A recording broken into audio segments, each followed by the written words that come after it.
His entire future depended on that job interview. Yet when a stranded woman begged him to help fix her broken car, he stopped. Even though he was already running late, he chose kindness. Because of that, he missed the interview.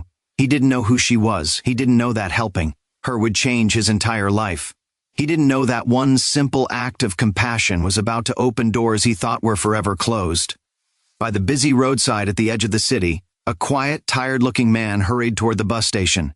His name was Jude. He held a worn brown file against his chest, his steps fast, almost desperate. On his face lived a mix of hope and deep sadness, the kind that comes from too many disappointments. As he walked, he whispered, "God, please let today be my lucky day." Life had not always looked like this for him. In his university days, Jude was brilliant, the top student of his department. Immediately after graduation, he landed a well-paying job as a process chemical engineer in a big company. He earned good money, rented a beautiful apartment, bought a nice car, and married Lucy, the woman he loved deeply. He spoiled her with gifts, dinners, everything she wanted. Their life was once warm, joyful, full of promise. Then everything collapsed. The company went bankrupt. Hundreds lost their jobs, Jude included. He tried everything, applications, interviews, long walks from office to office, but nothing worked. As his hope fell apart, Lucy changed too. She wanted the same lifestyle, the same money, the same comfort. But Jude could no longer afford it. Soon her voice lost its softness. Every word became a complaint, a blame, an insult. Their savings disappeared fast. To survive, Jude sold their car, their furniture, and finally, they moved to a cheap, remote part of the city. Still, Lucy never stopped shouting. That morning began with her sharp voice again. "You want to stay in this house? You better find a job today. I cannot live like this anymore." Jude wanted to respond, but before he could speak, his phone rang. He answered nervously. "Hello?" A man's voice replied, "Good morning. Is this Mr. Jude? This is Metro Pro Chemicals PLC. You applied for an engineering position. We want you here for an interview by 8 a.m. Jude's heart almost stopped. Metro Pro Chemicals was a huge company. This was the opportunity he had been praying for. He agreed quickly. Lucy simply folded her arms and said, "Then you better go now." She didn't smile. She didn't wish him luck. But Jude didn't care. His heart was burning with hope again. Burp. He dressed fast and rushed out. The moment he boarded the bus, traffic swallowed the road. Cars barely moved. People complained, engines hummed, horns blared. Jude kept checking his wristwatch, fear creeping into his chest. When the bus reached the nearest stop, he jumped out and continued on foot. He walked fast, almost running, whispering, "Please, God, let me make it." He took a shortcut through a quiet street, unaware that destiny was about to cross his path. Not far away, a wealthy woman named Madame Rose sat frustrated behind the wheel of her expensive car. Her driver had canceled that morning due to an emergency, forcing her to drive herself. She was on her way to a major investors meeting, a deal she had worked on for months, but suddenly, her car slowed down and came to a stop on a lonely street. No one was around. The engine wouldn't start. She stepped out helplessly, unsure what to do. Just then, Jude turned into the same street. He checked his watch again, panic growing. Then he heard a soft voice behind him. "Excuse me, please. Young man, can you help me?" He froze. When he turned, he saw a troubled woman standing beside her car. She looked scared, completely alone. He looked at her, then at his watch. He was running out of time. She spoke again, "Please. My name is Rose. I don't know what to do." His mind battled with itself. If he helped her, he would miss the interview. If he walked away, something bad could happen to her. She was vulnerable, afraid, alone. Jude took a deep breath and said, "Okay, madam, I will help you." Relief washed over her face as he leaned over the car and checked everything quickly but carefully. After a few minutes, he found the problem and fixed it. When she tried the engine, it came to life instantly. She thanked him repeatedly and even offered him a ride, but he refused. Her route was in the opposite direction, and he didn't want to inconvenience her any further. She watched him run off, whispering softly, "Such a good man." Jude reached the company 30 minutes late, sweating and out of breath. The receptionist looked at him with cold eyes. "You are late. This company does not tolerate lateness. You can leave." Jude tried to explain, but she cut him off without mercy. With his heart shattered, he walked out slowly, leaned against a tree and whispered, "God, what am I doing wrong?" He didn't know that fate had already begun to move in his favor. While Jude walked home in pain, Madame Rose arrived at her company for the big meeting. But she couldn't focus. Her mind kept drifting back to the kind young man who helped her earlier. She remembered his worry, his humility, the way he ran off without accepting anything in return. Something about him touched her deeply. Meanwhile, Jude reached home exhausted, only to find Lucy waiting like a storm. She demanded answers. He explained, gently, that he had stopped to help a stranded woman who looked terrified.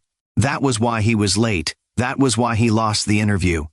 As he spoke, he looked down, carrying the heavy weight of disappointment. He had no idea that the same woman he helped would soon walk into his life again, and this time, she would be the one offering him a chance bigger than anything he had ever imagined. Yet even when the world ignored him, Jude carried a quiet hope in his heart. He believed that life, somehow, would one day remember his name again. Every night when he returned home tired, he placed his small earnings on the table, looked around the lonely room and whispered, "I will not break. Not now." Sometimes he sat outside on the small concrete step, watching cars drive past him, wondering how life had shifted so quickly. He remembered the nights when Lucy leaned on his shoulder, telling him she loved him. Now she was gone, and the silence in the house felt like an echo of everything he couldn't fix. But still, he woke up each day and worked. He didn't stop. He didn't quit. One evening, after an exhausting day at the site, Jude walked home slowly. The sky was purple, the sun already hiding behind the rooftops. His shirt was stained with dust. His arms shook with pain. He wanted to rest, yet as he got closer to his street, he saw an elderly woman struggling to lift a heavy bag of groceries. His legs were weak, but he walked toward her and said, "Let me help you, Ma." She looked at him with surprised eyes and whispered, "Thank you, son." He carried the bag for her all the way to her gate, even though every step felt like lifting stones inside his chest. When she blessed him, Jude smiled softly, bowed his head, and walked away. Goodness was the only thing he had left, and he refused to lose it. Meanwhile, far across the city, inside a tall glass building glowing with evening lights, Madame Rose was finishing another long meeting. Her team discussed budgets, paperwork, contracts, numbers that filled entire whiteboards. But as she leaned back in her chair, rubbing her forehead, her mind drifted again. Back to the young man who had stopped to help her that morning. She didn't know his name or where he lived, but she remembered the way he breathed heavily while fixing her engine, the urgency in his eyes, the kindness in his voice. She wondered if he had made it to wherever he was running. One night, she sat in her office alone, the city lights reflecting in the glass walls. She whispered to herself, "If I ever see him again." But she didn't finish the sentence. She didn't know why her heart felt this way, but she couldn't deny it. Something about him stayed with her. Days turned into weeks. Jude kept submitting his CV, kept getting rejected, kept lifting blocks, kept carrying sand. Every day was the same fight. Every day was the same quiet battle inside his chest, but he kept going. He kept surviving. One afternoon, as he washed his hands at the site and prepared to go home, the supervisor approached him and said, "You work hard. You don't complain. Keep it up." Jude nodded with a tired smile. "Thank you, sir." He walked home feeling a small spark of pride. Not joy, he had forgotten what joy felt like, but a small warmth inside him. Maybe things would change. Maybe someday someone would see his effort. The next morning, Jude woke up early again and ironed his shirt. He folded his CV carefully and placed it inside the same brown file he carried everywhere. After work at the site, he visited 2 companies, then 3, then 4. Some told him to drop the CV at the gate. Some said nothing. Some didn't even look up from their desk. But Jude never raised his voice. He simply nodded, thanked them, and walked away. Then one evening, as the sun painted the sky in warm orange colors, and Jude walked home through a crowded street, something unusual happened. A black SUV slowly drove past him, then stopped. The window rolled down. A familiar voice called softly, "Excuse me, young man." Jude froze. He turned slowly. His heart stopped for a second.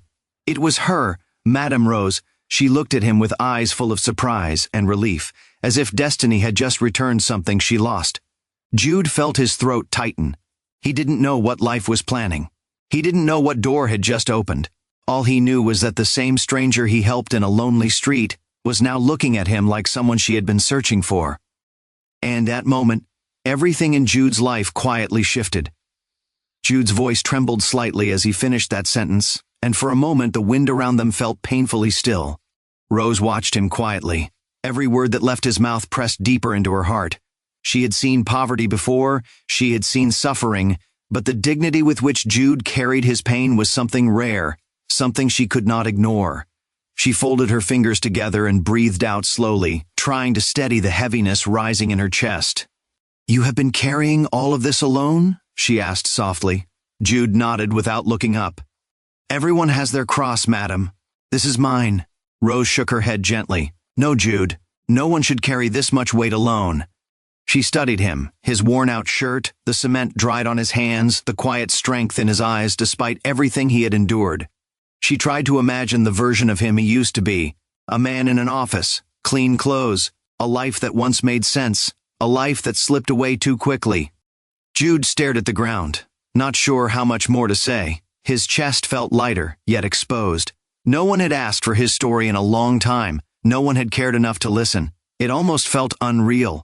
Rose leaned forward a little, her voice lowering. "Jude, why didn't you tell anyone? Why didn't you seek help?" Jude smiled faintly, but his eyes were tired. "Madam, when a man falls, the world does not pause. Everyone is busy with their own battles. And sometimes pride is heavier than hunger." Rose inhaled sharply at that. Something about his humility shook her. She looked at him not as a laborer, not as a stranger she met by coincidence, but as a man with a story no one else had taken the time to understand. He stared ahead, watching the workers carrying blocks across the site. "I am just trying to survive," he whispered. "Trying to start again, even if the world is not ready for me." Rose's eyes softened even more. "And you will," she said quietly. "You will rise again, Jude." He looked at her unsure whether to believe her or not. But there was sincerity in her gaze. Something warm, something unfamiliar, something he had not seen in a long time. They sat in silence under the small tree, listening to the clatter of iron rods, the rumble of wheelbarrows, the voices of tired men working under the sun. Then Rose turned slightly toward him. "Jude, you said you were an engineer?" she asked gently. "Yes, madam," he replied. "Civil engineer." Her heartbeat picked up. She looked out at the construction site, then back at him. A thought was forming in her mind, one that made her chest flutter with something like excitement. "Do you have any documents, certificates? Anything to prove your experience?" she asked. "I do," Jude replied quickly. "They are old now, and some got damaged, but I still have them. I keep them safe." Rose nodded slowly. "Good." Jude waited, his breath quiet but heavy. He could tell that something was shifting in the air, something he couldn't name yet. Rose stood up gently. Jude followed, brushing dust off his hands. She looked at him with a seriousness he wasn't expecting. "Jude," she said softly, "I don't believe in accidents. I believe people cross paths for a reason." Jude felt his heartbeat echo in his ears. Rose continued, her voice warm but firm. "You didn't lose everything. You are still here. And maybe, just maybe, your life is about to change again."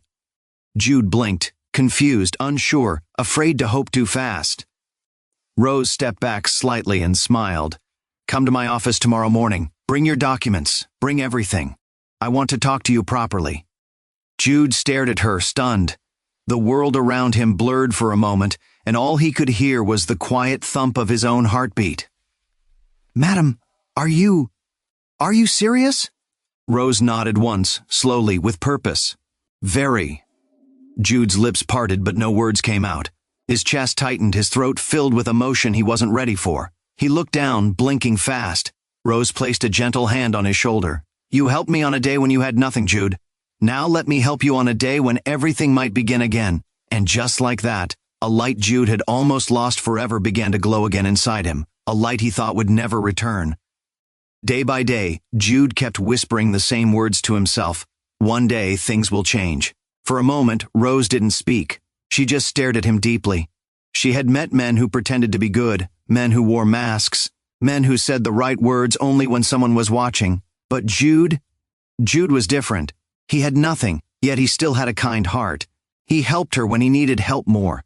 He worked even in pain. He carried burdens with honesty, not bitterness. Rose took a slow breath. "Jude, you have been through so much."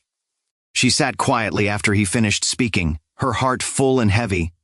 She had heard many stories in her life, stories of success, failure, betrayal, and struggle. But something about Jude's story touched her deeply.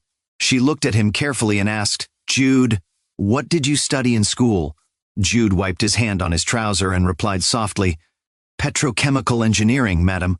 Rose's eyes widened slightly. "You studied petrochemical engineering?" "Yes, madam," Jude said. "That was the job I lost." Rose reached slowly into her handbag and brought out a business card. She stretched it toward him.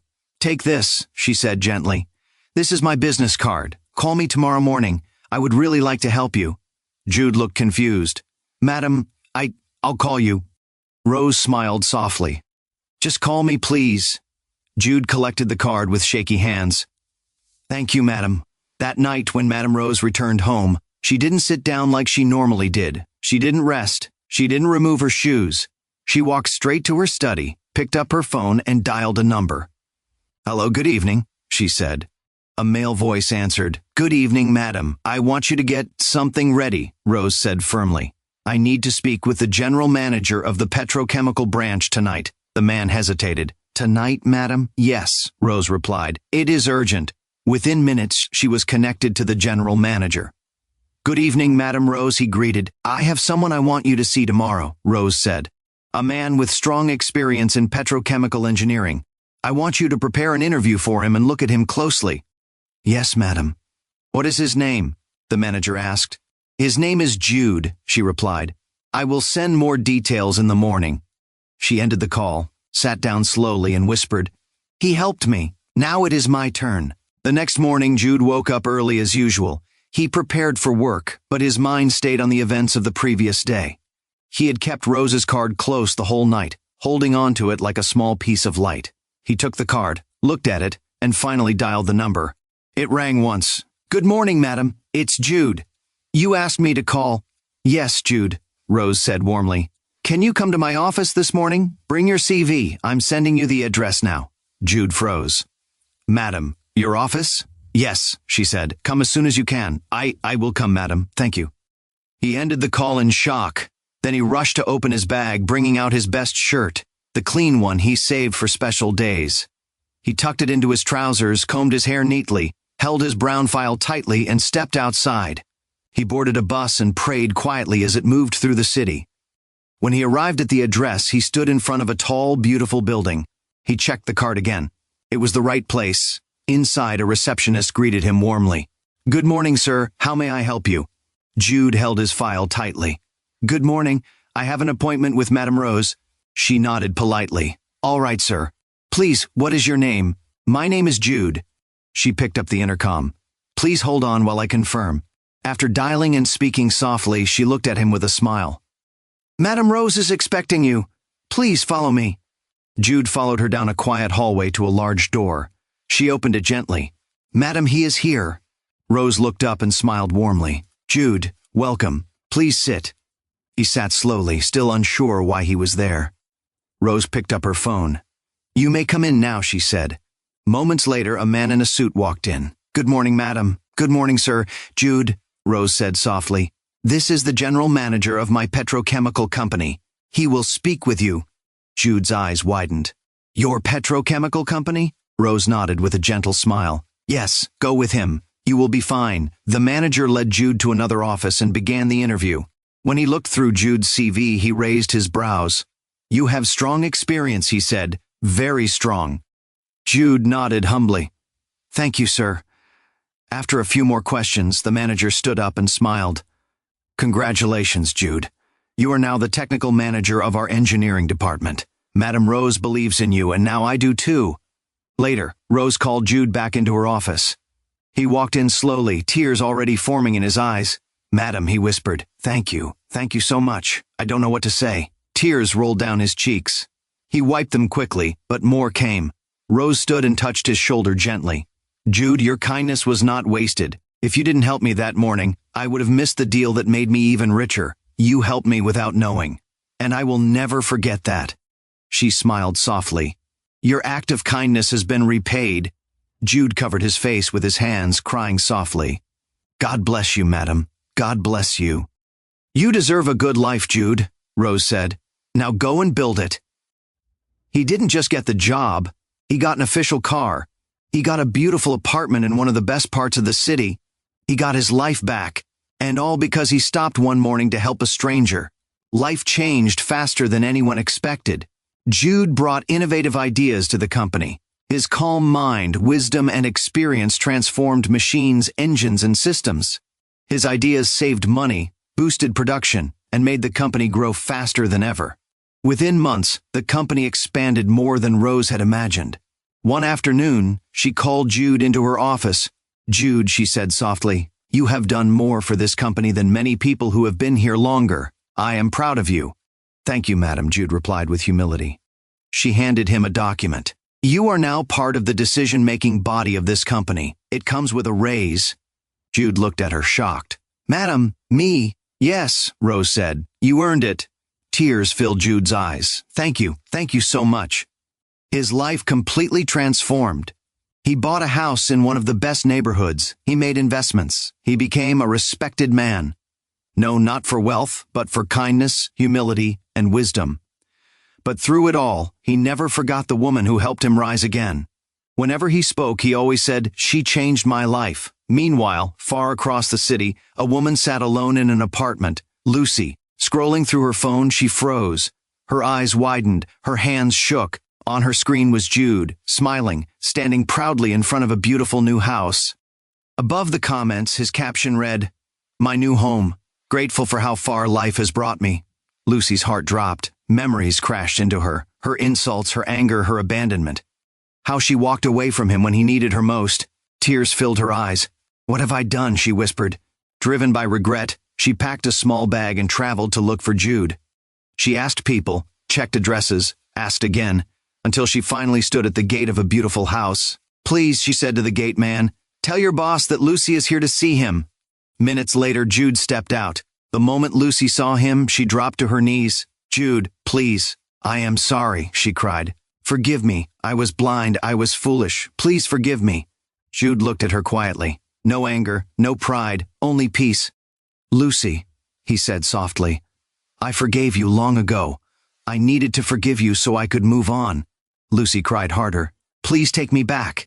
I will change. I will be better." Jude sighed gently. "No, Lucy, I cannot go back. Some things cannot be rebuilt." He walked inside and returned with a brown envelope. "Here," he said, handing it to her. "This is the divorce document. I've signed it." Lucy took it with shaking hands. "Jude, please." Jude stepped back. "Go home, Lucy. Fix your life. I wish you well." Then he turned and walked back inside. Lucy remained on her knees, crying softly. She finally understood the truth. She lost a good man, and she would never get him back. But Jude walked into his home with peace in his heart. He had his life back. He had hope. And he had proof that kindness, even when painful, always returns in a greater way. Life teaches us through Jude's story. Sometimes, the people we help in our darkest moments become the very people God uses to lift us up again. Sometimes the road we take out of kindness may look painful at first, but in the end it leads to blessings we never expected. And sometimes the same people who laugh at you today will watch your success tomorrow from a distance. So never stop being kind. Never stop believing. Never stop doing good. Because kindness always returns bigger, brighter, and stronger than before. What do you think about Jude's journey? Share your thoughts in the comments. I would love to read them. And my wonderful viewers, another powerful story is coming soon, so please subscribe to my channel and turn on the notification bell. If you enjoyed this one, don't forget to like and share it with your friends. Thank you so much for watching.